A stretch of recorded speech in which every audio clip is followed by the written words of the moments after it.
Welcome, fellow bookworms, to Tibra's Den. My name is Whitney, and today I have a fun video for you guys. At least it's fun for me. Hopefully it'll be fun for you guys. I'm going to be doing an adaptation battle, books versus movies, and one show. There's one that's a show, not a movie. And I actually haven't watched the whole season of the show, but I think I watched enough to compare and talk about, so I'm going to include it here. But yeah, this month I've been wanting to watch like a spooky movie or show or anything that's kind of Halloween, October vibes. And a lot of those are some of the books I'm reading. So it worked out pretty well. And so yeah, we're gonna compare and we're gonna see whether the books win or the movies win. Um, and let's just see how it goes. So we're gonna start kind of in the order that I read them and what I watched. So first up is Death Note. This is the Black Edition Volume 1, which contains Volumes 1 and 2 by Tsugumi Ohba and Takeshi Obata. so, um, Netflix did a movie on this. There is also an anime, which I was not able to watch at all. My husband said he has watched the anime in the past and found it pretty enjoyable. The Netflix movie was a bit of a letdown, honestly. I enjoyed it because I watched it first, but then once I read this book, it was definitely a letdown. So the premise of this is you have Light, and he finds this death note, and so you write down a name of somebody and picture their face, and this death note, the people end up dying. Um, and so this one, I don't know. This is a manga, obviously, and um manga, I'm not a big manga person, but I will say that I found this, the movie I enjoyed more probably than this one. My problem with the movie is they Americanized it, and then they also made it kind of like a teen romance drama thing, which I didn't I enjoy those types of movies, so I enjoyed it. But after reading the book, it was like they did not honor the book at all. They didn't honor the culture.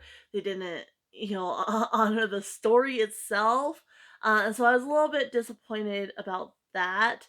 I'm also a little bit disappointed in the book though, because it's originally Light is his whole goal is to kind of rid the world of evil, essentially. So he's targeting people that are bad, that do crimes, commit crimes and hurt other people and such.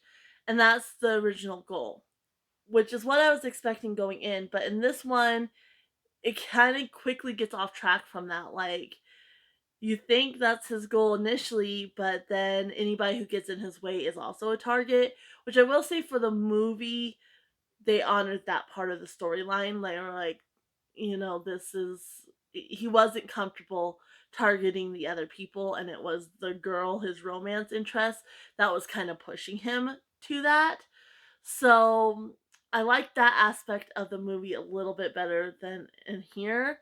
And this one definitely has misogynistic undertones. Like, there's the one girl who is the fiance of one of the FBI agents, and he's like, she used to be an FBI agent as well, but when she got engaged, she quit working because she was going to be a little home wife, make babies and be in the kitchen essentially. And there was other little comments like, I don't remember them exactly, but other little comments about for a girl or whatever. So I didn't really appreciate that part of it, but I don't know the culture, so that might be a cultural thing as well.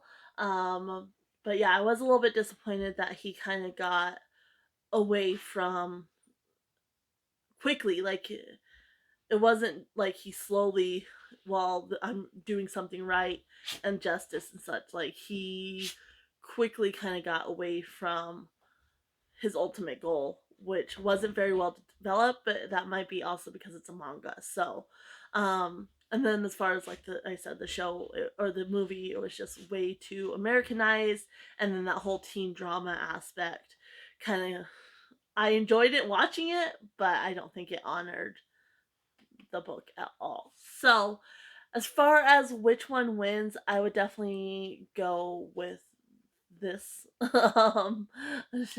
As far as which one wins, I think the manga is definitely superior to the movie. Like I said, it was just very Americanized, and then that whole teen drama thing was unnecessary. So even though the movie had points that I liked a little bit better than this one, and I will say in this one, the death god like purposefully drops the death note, and that didn't really make sense. Like the logic behind why he would do that, I thought was a little lacking. Where in the movie, it's a little bit different. So, so yeah, I say the book definitely wins in this case.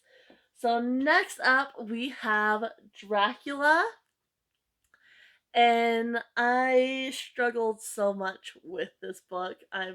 It was rough. I enjoyed it. That's the thing that kind of is sad is I actually enjoyed the story part of it, but I think it was mostly the font and how packed it is in there. I think if it had been like a bigger book, it wouldn't have felt so draggy to me.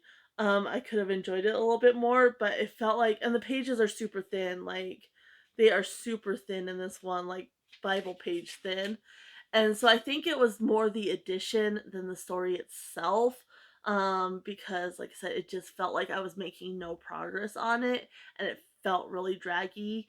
And it is a little bit long winded, like I will give it that, but I've read other long winded ones. It's not my favorite we like writing style, but I have read other long-winded books that I enjoyed and could make it through. This one I actually ended up skimming the last 100 pages because like I was just done at that point. I was like, this book needs to be over, like now. And so yeah, I really struggled with this one. Now we watched Dracula Untold and Bram Stoker's Dracula, with Keanu Reeves and who is it? Gary Oldman, I want to say. I'll put the name, of course, but so we watched both of those. Dracula Untold not doesn't follow the story at all, so it doesn't really count. But that one was definitely far superior to the book. As far as the movie Dracula, they so this is gonna sound a little hypocritical when I get to some of the later books, but they changed some of like they followed the story, but then they changed like some key parts. They made it a lot more sexual than the book is, and they changed the ending as far as who actually kills Dracula and how that all played out.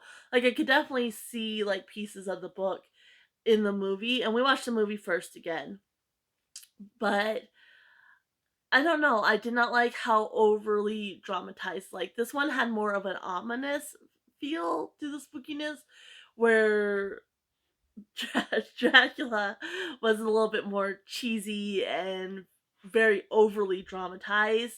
And I would have liked the more ominous feel, honestly. And I liked how it played out in the end in the book, not so much how it played out in the end in the movie, because they also add this random romance, which I did not agree with in the movie. Like reading the book, it should have played out how it did in the book. So that was a little bit disappointing for sure. So I would say as far as Dracula goes, as much as I struggled with the book, I would go with the book in this case as well. So that's 2 for books, 0 for movies slash show. So next up, we have The Island of Dr. Moreau by H.G. Wells. So again, I watched the movie and then read the book. I tended to watch the movies first and then read, which actually worked for me because then kind of knew where the story was going, and so it helped for sure. So in this case, the I would say the movie does do a good job. Like it captures the overall essence of the book very, very well, like the foundation of it and everything. There were some changes, like the daughter, no daughter in the book. So that's a little bit changes, and then kind of how like the beasts are living, and then some of the other beasts are presented more as Dr. Moreau's like children, and not you know he doesn't really have children, and there's a couple that are more like servants, I guess, um, in the book. But yeah, I enjoyed both. Like, I really enjoyed the movie, and I really, really enjoyed the book as well. I will say though, this one is gonna go to the movie, and that for one reason, I think this book just wasn't as well developed as it could be, and so they kind of developed more of a story in the movie than what happened in the book. And I thought those developments actually worked really, really well for the story. And so I actually really enjoyed those developments. I will say I like the character of Montgomery better in the book than I did in the movie, which Val Kilmer plays Montgomery in the movie. And he did a fantastic job, but they made Montgomery a little bit more evil in the movie than he is in the book. So I did prefer that character here versus the one they did in the movie. But yeah, overall, I'm giving this one to the movies to the movie because I thought it just developed the story a lot more, and I found the changes they made really enjoyable as well. So that's two for the books, one for the movies. Next up, we have The Midnight Club. So I just read this last night, and I have to say, definitely a trigger warning for this one because it deals with teens that are facing terminal illness. And so they're in this hospice and they meet every night at midnight and they tell stories to each other. So this is part of kind of my teen horror collection. I will say this one's not really so much a horror book. It's very sad and heartbreaking. Some of the stories have horror esque um, plots to them, but other than that, like the main book, because there's telling stories in the story, obviously, the main book is very sad, very heartbreaking as these teens kind of come to terms, especially the main character, Alonka. She's kind of coming to terms that she's not gonna get better. I watched about 4 episodes of the show. This is the only show that I'm talking about. And again, it's a Netflix show. I thought Netflix has done a really good job. Obviously, I don't know how the show's going to end and how that compares to this one. But again, it's a case of they develop the story more than what could be developed here. And the show's definitely more of a horror, like ominous type feel. Like there's kind of a something more sinister going on in the hospice home, and there's kind of like a past that's happening. There's only 5 characters in the club here, and they did put more characters in the show, which again I liked kind of that change. It kind of filled out the show a little bit better, but all the characters that are in the show you can recognize from the book for sure. As I was reading, you have Alonka, you have Anya, you have Spence and Kevin, and Sandra. So you can definitely recognize those characters. And I do like the changes, like I said, the show made. Like again, it's just a matter this is a short little book. Um, and so it's just not as fully developed as that. But I really liked both of these. This is a hard one because I thought the book was done very, very well for how short it is, and I liked all the stories and everything. But then you have the show, which is kind of more fleshed out. So I'm honestly, even though I haven't watched the ending of the show, I think, oh, I mean, it's so hard because this one's a hard one. And I think it's kind of a tie, honestly, between both. I really enjoyed reading the book, but I really like the show. Um, so I'm going to give half a point. It's my rules, it's my battle. So I'm going to give half a point to each. Half a point for the book, half a point for the show. Because, yeah, this is a really good book, even though it's not fully fleshed out. And so yeah, I'm gonna do that just because I can. And so then the last one we're talking about is Practical Magic by Alice Hoffman. Now the movie with Sandra Bullock and Nicole Kidman is my one of my favorite movies of all time. I frequently rewatch it. And so I rewatched it this time and loved it. And I had heard that the book is really nothing like the movie at all. And I definitely agree with that. The movie did not follow the book at all. Um, so in the movie, you can see, I will say, it's almost like they took the foundation and the framework from the book, and so it's almost like somebody gave them all these pieces, like, okay, you have, you know, Kylie and Antonia, you have Sally and Jillian, and then you have the aunts, Jet or Bridget, Jet, and Frances, um, and Jillian ends up in this toxic relation. Sally ends up marrying Michael and then loses him. And so it's almost like somebody gave them the pieces of the story and then was like, okay, now put them all together without them ever having read the book at all. That's what it felt like. Because you could recognize the pieces of the book in the movie for sure, but the story itself like went completely different. Because in the movie, Sally ends up moving back with the aunts after Michael dies, and as her and her daughters, she moves back into the house. Where in the book, it's opposite. She's actually living with the aunts the whole time she's married to Michael, and then she completely leaves after he passes. So it's completely opposite there. Um, and the whole thing with Jillian, like the ants are not a major part of the story at all. Like they're in the beginning and then they're in the end, but in the in between, like they just talk about how they go visit them every year. They switch some of the ages, like in the movie, Antonia is the youngest one and Kylie is the older one, but they did get the right that Kylie has like this ability to see things that other people don't. So, like I said, they took like pieces, but they did a completely different story. And Antonia in the book is older, and she's the redhead, and she's kind of selfish and kind of mean, like, um, not nice at all, like not a nice person. And so, just little changes like that. I liked what they did with the movie. Like, this is one of the cases, like, I have no problem that it did not follow the book at all, because I think if they had done a movie the way the book read, it would not have been as enjoyable as it is. They made the movie more cozy and um I don't know, just a lot more heartwarming, I guess. Like it definitely still has that spooky aspect and such, but it's a lot more heartwarming than the book is. The book, like you don't like these people. The ants, they're not nice. Like what they do, I mean, they do it in the movie too with the whole love thing, but I don't know, it's more they're more lovable in the movie than they are the book for sure. Um, and so I liked the deviation that the movie went. Like I said, you see the foundation and you see like the framework from the book, but the story itself is different for sure. So, as far as this goes, again, I liked both.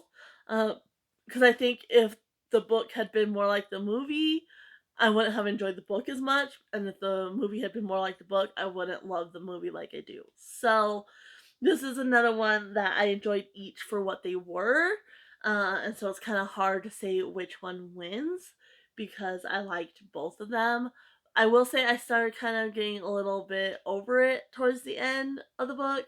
So, and the movie's just one of my all-time favorites, and it might be a little biased, but I'm gonna give this point to the movie. Even though I did enjoy the book, I think the movie wins in this case because if I had to choose, I'm gonna go for the movie every time for sure. So that means they each get 2.5 points, so it's a draw. Which I'm not mad about. Like I said, I appreciated each for what they were, which is typically my feelings on it. Like I don't really get upset if movies aren't fully following the book or whatnot. Um, like I said, in the case of Dracula, the changes they made I thought were unnecessary and just annoying. But most of the time, I don't mind the changes. I can understand where and why they made changes. Um, so yeah, I'm perfectly happy that this is kind of a draw in this case because like I said, I can't choose between the Midnight Club because the book is just I mean, I was laying in bed reading it crying. Um, and the show, like, I'm really, really enjoying the show so far, and I'm definitely gonna finish it up. So I can't choose. And the others, it was a little bit hard, but so we got The Island of Dr. Moreau and Practical Magic in the movie category, and then um, Dracula and Death Note won for the book category. And then, like I said, um, the Midnight Club, I think both are equally awesome. So that is how it boils down for this adaptation battle. I might do this again in the future because I do have a lot of books and movies and such. So this is kind of more of a spooky season one. And so I'll see in the future what I have. So hopefully this is part one of however many more that I end up doing. But we'll just see kind of how it plays out and when I'm reading books that I think I can watch the show and read the books, do a group collection again. Let me know what you guys think if you have read and watched the movies of these books. What your thoughts are. Did I make the right choices, or would you have made different choices on these? Like I said, so uh, if you have a preference, definitely let me know down in the comments below. And I will go ahead and leave you guys here. Happy reading, everyone. Bye.